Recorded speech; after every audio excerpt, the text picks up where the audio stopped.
ರಾಜ್ಯದಲ್ಲಿ ಸದ್ಯ CM seat ಖಾಲಿ ಇಲ್ಲ. ರಾಜ್ಯ ರಾಜಕಾರಣಕ್ಕೆ ಬರುವ ಸುಳಿವು ನೀಡಿದ ಕೇಂದ್ರ ಸಚಿವ ನಿತೀಶ್ ನೇತೃತ್ವದಲ್ಲೇ ಮುಂದಿನ ಎಲೆಕ್ಷನ್. ಅಂತಹ ಮಂತ್ರಿ ನಮ್ಮ ಪಾರ್ಟಿಯಲ್ಲಿದ್ದಿದ್ರೆ ಲೈಫ್ ಟೈಮ್ ಗೇಟ್ ಪಾಸ್ ನೀಡ್ತಿದ್ದೆ. ಬಿಹಾರ ಚುನಾವಣೆ ಬಗ್ಗೆ ಚಿರಾಗ್ ಪಾಸ್ವಾನ್ ಹೇಳಿದ್ದೇನು? ಪ್ರಸ್ತುತ ಬಿಹಾರದಲ್ಲಿ ಮುಖ್ಯಮಂತ್ರಿ ಹುದ್ದೆ ಖಾಲಿ ಇಲ್ಲ. ವಿಧಾನಸಭಾ ಚುನಾವಣೆಯ ನಂತರ ಸಿಎಂ ನಿತೀಶ್ ಕುಮಾರ್ ನಮ್ಮ ಎನ್ಡಿಎ ಸರ್ಕಾರವನ್ನ ಮುನ್ನಡೆಸಲಿದ್ದಾರೆ ಎಂದು ಕೇಂದ್ರ ಸಚಿವ ಮತ್ತು ಲೋಕ ಜನಶಕ್ತಿ ಪಕ್ಷದ ರಾಮ್ ವಿಲಾಸ್ ಮುಖ್ಯಸ್ಥ ಚಿರಾಗ್ ಪಾಸ್ವಾನ್ ಸೋಮವಾರ ಪ್ರತಿಪಾದಿಸಿದ್ದಾರೆ.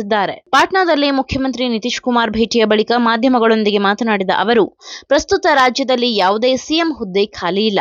ಚುನಾವಣಾ ಫಲಿತಾಂಶಗಳ ನಂತರ ಪ್ರಧಾನಿ ನರೇಂದ್ರ ಮೋದಿ ಅವರ ನಾಯಕತ್ವ ಮತ್ತು ದೂರದೃಷ್ಟಿ ಅಡಿಯಲ್ಲಿ ಸಿಎಂ ನಿತೀಶ್ ಕುಮಾರ್ ಪ್ರಬಲವಾಗಿ ಎನ್ಡಿಎ ಸರ್ಕಾರವನ್ನ ಮುನ್ನಡೆಸಲಿದ್ದಾರೆ. ಬಿಹಾರ ಚುನಾವಣಾ ಫಲಿತಾಂಶಗಳ ನಂತರ ಎನ್ಡಿಎ ಸರ್ಕಾರ ರಚನೆಯಾಗಲಿದೆ ಎಂದು ಅವರು ವಿಶ್ವಾಸ ವ್ಯಕ್ತಪಡಿಸಿದ್ದಾರೆ. ನಾನು ಬಿಹಾರಿ, ರಾಜ್ಯ ರಾಜಕಾರಣಕ್ಕೆ ಬರ್ತೀನಿ. ಈಗ ಸದ್ಯಕ್ಕೆ ನಮ್ಮ ನಾಯಕರಾದ ನಿತೀಶ್ ಕುಮಾರ್ ಅವರು ರಾಜ್ಯದಲ್ಲಿ ಉತ್ತಮ ಆಡಳಿತ ನೀಡುತ್ತಿದ್ದಾರೆ. ಅವರ ನೇತೃತ್ವದಲ್ಲಿಯೇ ಬಿಹಾರದಲ್ಲಿ ಅಭಿವೃದ್ಧಿಗೆ ವೇಗ ದೊರೆತಿದೆ. ನಾನು ಬಿಹಾರಿಯಾಗಿದ್ದೇನೆ. ನಾನು ರಾಜಕೀಯಕ್ಕೆ ಬರಲು ಬಿಹಾರದ ಜನರು ಕಾರಣ. ದೆಹಲಿಯಲ್ಲಿ ವಾಸ ಮಾಡಿದ್ದೇನೆ, ಮುಂಬೈನಲ್ಲಿ ಕೆಲಸ ಮಾಡಿದ್ದೇನೆ. ಅಲ್ಲದೆ ಬಿಹಾರಿಗಳು ಪಡುತ್ತಿರುವ ಕಷ್ಟವನ್ನ ನಾನು ನೋಡಿದ್ದೇನೆ. ಹೀಗಾಗಿ ಆದಷ್ಟು ಬೇಗನೆ ನಾನು ಬಿಹಾರಕ್ಕೆ ಬರಲು ಇಚ್ಛಿಸುತ್ತೇನೆ. ನನ್ನ ಈ ಬಯಕೆಯನ್ನ ಜನರ ಮುಂದೆ ಇಡುತ್ತಿದ್ದೇನೆ ಎನ್ನುವ ಮೂಲಕ ಪರೋಕ್ಷವಾಗಿ ರಾಜ್ಯ ರಾಜಕಾರಣಕ್ಕೆ ಬರುವ ಮುನ್ಸೂಚನೆ ನೀಡಿದ್ದಾರೆ. Jumping star Nitish. ಇನ್ನು ಪ್ರಮುಖವಾಗಿ ಬಿಹಾರದ ಎಲ್ಲಾ 243 ಕ್ಷೇತ್ರಗಳಿಗೆ ಈ ವರ್ಷದ ಅಕ್ಟೋಬರ್ ಅಥವಾ ನವೆಂಬರ್ನಲ್ಲಿ ವಿಧಾನಸಭಾ ಚುನಾವಣೆ ನಡೆಯಲಿದೆ.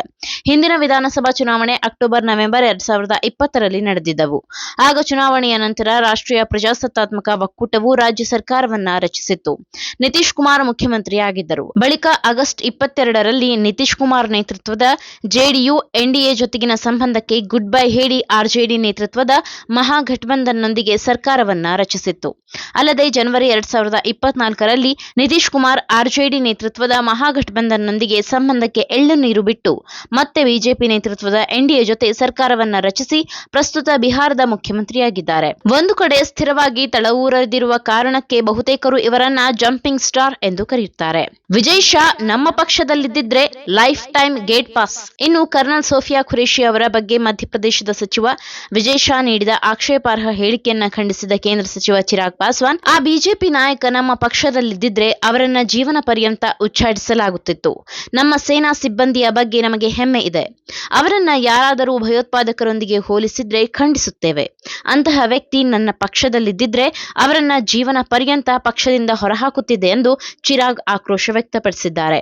ಆದರೆ ಗಮನಾರ್ಹ ವಿಚಾರ ಎಂದರೆ ಚಿರಾಗ್ ಅವರ ಲೋಕ ಜನಶಕ್ತಿ ಪಕ್ಷ ರಾಮ್ ವಿಲಾಸ್ ಪಾರ್ಟಿಯು ಕೂಡ ಬಿಜೆಪಿಯ ಮಿತ್ರ ಪಕ್ಷವಾಗಿದೆ.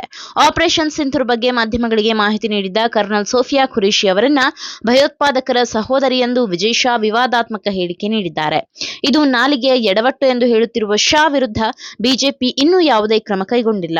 ಹೀಗಾಗಿ ಮಧ್ಯಪ್ರದೇಶದ ಸಚಿವರು ಎನ್ಡಿಎ ಮಿತ್ರ ಪಕ್ಷಗಳು ಮತ್ತು ವಿರೋಧ ಪಕ್ಷಗಳಿಂದ ತೀವ್ರ ಟೀಕೆಗೆ ಗುರಿಯಾಗುತ್ತಿದ್ದಾರೆ. ನಾನು 86 ಕೆಜಿ ಇದ್ದವಳು 71 ಕೆಜಿ ಬಂದಿದ್ದೇನೆ. ವಯಸ್ಸಾದ್ಮೇಲೆ ಸ್ಮಾರ್ಟ್ ಆಗಿ ಕಾಣ್ತೀರಾ ಅಂದ್ರೆ ಜಿನ್ನಿ. 126 ಕೆಜಿ ವೇಟ್ ಇದ್ದು ನಾವು ಈಗ 114 ಕೆಜಿ ಲೆಕ್ಕ ಬಂದಿದ್ದೀವಿ. ಯಾವುದೇ ಸೈಡ್ ಎಫೆಕ್ಟ್ ಆಗಿಲ್ಲ. 84ರಿಂದ 50 ಕೆಜಿ ಬಂದೆ. ಆಮೇಲೆ ಸಣ್ಣಗೆ ಫಿಟ್ ಆಗಿದ್ದೀನಿ. ಅದಕ್ಕೆ ನಾನು ಯೂಸ್ ಮಾಡ್ತಾ ಇರೋದು ಜೀನಿ ಸ್ಲಿಮ್.